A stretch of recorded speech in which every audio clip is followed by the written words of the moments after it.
C'est un local stockage de matériel avec des tables de ping-pong, mais qui pour l'instant nous sert de vestiaire filles, vu l'espace restreint que l'on a, mais qui permet aux filles de s'installer dans ce local, de pouvoir se cacher avec les tables de ping-pong et pouvoir après accéder au gymnase et travailler avec nous.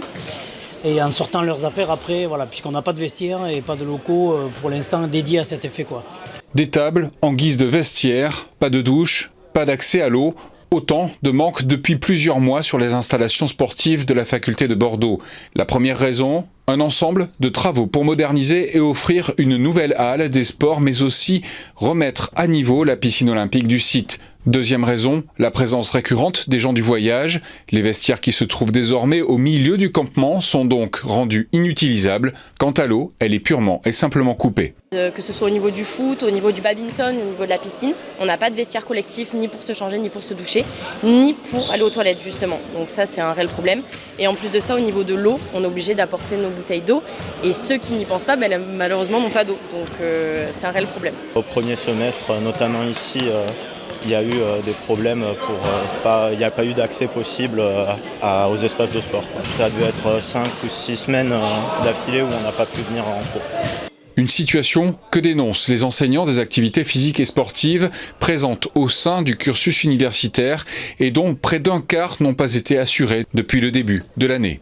Le sport est un enjeu de formation et dans les maquettes des étudiants, c'est un enjeu pour former le futur ingénieur de demain. Et on leur présente à l'heure actuelle une situation tellement dégradée qu'elle est insalubre, non acceptable, pas que pour l'enseignant, mais surtout pour l'étudiant. On est vis-à-vis d'eux très mal à l'aise de ne pas pouvoir leur proposer des activités encadrées et dans une situation pérenne et correcte.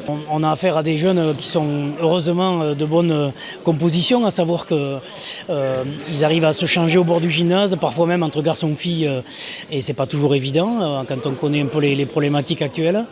Les filles se changent dans un local tennis de table que vous avez vu, que je vous ai présenté tout à l'heure, et à la fin de la pratique, après 1h30 de badminton, on est en nage et les jeunes ne peuvent pas bénéficier d'une douche pour repartir, de boire aussi puisqu'il n'y a pas de point d'eau encore pour l'instant, et notamment pour ceux qui repartent en cours, c'est quand même très compliqué, quoi. C'est un épiphénomène mais qui prend en compte, c'est plutôt macroscopique presque que l'épiphénomène du campus, quoi.